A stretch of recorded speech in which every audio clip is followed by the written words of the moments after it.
Selamat siang pemirsa, kami kembali hadir ke hadapan Anda dengan informasi menarik dan terpercaya. Inilah informasi selengkapnya. Timnas Indonesia vs Brunei, hapus mentalitas anggap remeh. Shin Tae-yong telah merilis daftar pemain Timnas Indonesia untuk melawan Brunei Darussalam di kualifikasi Piala Dunia 2026 dengan skuad mentereng. Dari 25 nama yang dipanggil Shin, hanya satu nama yang debutan, yakni Arhan Fikri. Pemain Arema FC ini lebih dipilih Shin dibanding Stefano Lillipali yang punya jam terbang lebih tinggi. Tentu saja ada banyak pertanyaan mengapa Lillipali tak dipanggil Shin. Jika mengacu pertandingan Timnas Indonesia saat melawan Turkmenistan, Lillipali menyumbang 1 assist. Performa pemain Borneo FC ini juga moncer. Hingga pekan ke-14 Liga 1 2023/2024 Lillipali menjadi pemain paling banyak menciptakan assist, yakni 7 kali. Tak hanya itu, Lillipali juga telah mencetak 6 gol. Namun, untuk melawan Brunei, absennya Lillipali mungkin tak akan berpengaruh banyak. Cukup beralasan pula jika Shin lebih memilih mempromosikan Arhan. Sebuah jalan generasi sedang ditempuh Shin. Saat ini Arhan baru 18 tahun. Pemuda kelahiran tanggal 28 Desember tahun 2004 ini sudah malang melintang di usia muda, sejak Indonesia U20 dan makin matang penampilannya bersama Indonesia U23. Jika bisa terus berkembang, kombinasi Arhan bersama Marcelino Ferdinand dan Ivar Jenner, yang tak dipanggil karena sedang cedera sebagai sesama pemain U20, sangat menjanjikan untuk timnas. Untuk pertandingan pada 12 dan tanggal 17 Oktober nanti, persaingan sangat ketat di semua posisi. Untuk posisi kiper misalnya, Nadeo Argawinata, Syahrul Trisna, dan Hernando Aris sama-sama bisa jadi pilihan. Beralih ke lini belakang, persaingan juga ketat. Ada 10 pemain bertahan yang dipanggil Shin. Yang menarik, ini untuk kali pertama tidak ada nama Fahrudin Arianto, yang adalah kapten Timnas Indonesia. Dalam 5 pertandingan terakhir, 2 kali melawan Burundi, menghadapi Palestina dan Argentina, juga menjamu Turkmenistan, Fahrudin tetap dipanggil meski tidak dimainkan.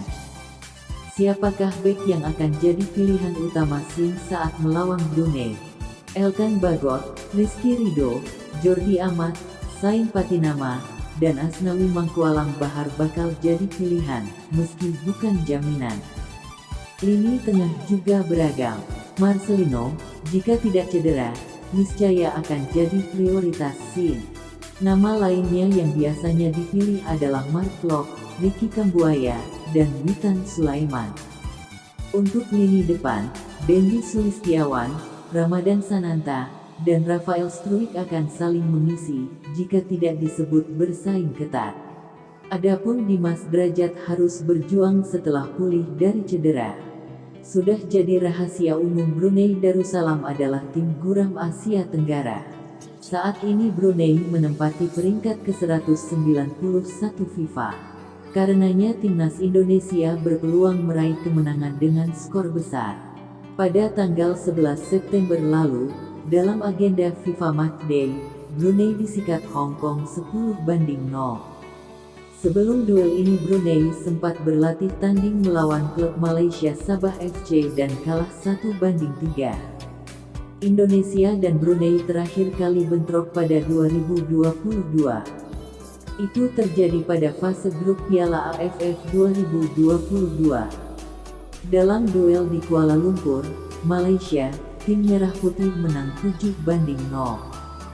Jika kemenangan sudah di depan mata, meski tak ada yang pasti di sepak bola, apa yang perlu dilakukan Shin Tae-yong?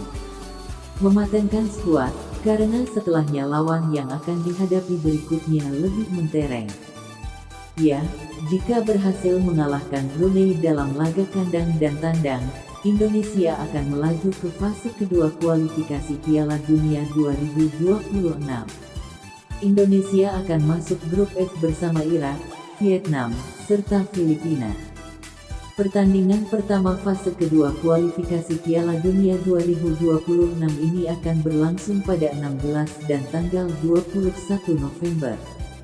Kemungkinan lawan pertama yang akan dihadapi adalah Irak, kemudian Filipina. Dengan kata lain, pertandingan melawan Brunei adalah sarana terakhir Shin sebelum tandang ke markas Irak dan menjamu Filipina. Dua pertandingan ini kiranya perlu menjadi perhatian Shin sejak dini. Ungkapan, menatap lawan satu persatu, kiranya tak pas untuk melawan Brunei. Melawan Brunei bukan lagi bicara bagaimana caranya menang, tetapi bagaimana permainan dipersiapkan untuk laga berikutnya. Dengan komposisi pemain yang dipanggil Shin saat ini, potensi untuk menumpas Brunei sangat terbuka. Jika tak bisa menumpas Brunei, sama artinya Shin mengundang hujatan dan meminta desakan mundur menggema. Terlepas dari itu, bagaimana pemain menyikapi duel ini akan sangat penting. Jika pemain tidak bisa menghargai Brunei, lewat kinerja dalam latihan dan pertandingan, duel besar tak layak diberikan ke pemain. Mentalitas pemain Indonesia yang sering meremehkan lawan lemah dan ciut menghadapi lawan berat, sangat perlu ditata Shin. Inilah saat bagi Shin memberi cambuk pada segenap pemain timnas. Itu saja yang dapat kami sampaikan. Bila ada salah kata mohon dimaafkan, karena kesalahan datang dari saya pribadi yang tak luput dari salah dan dosa.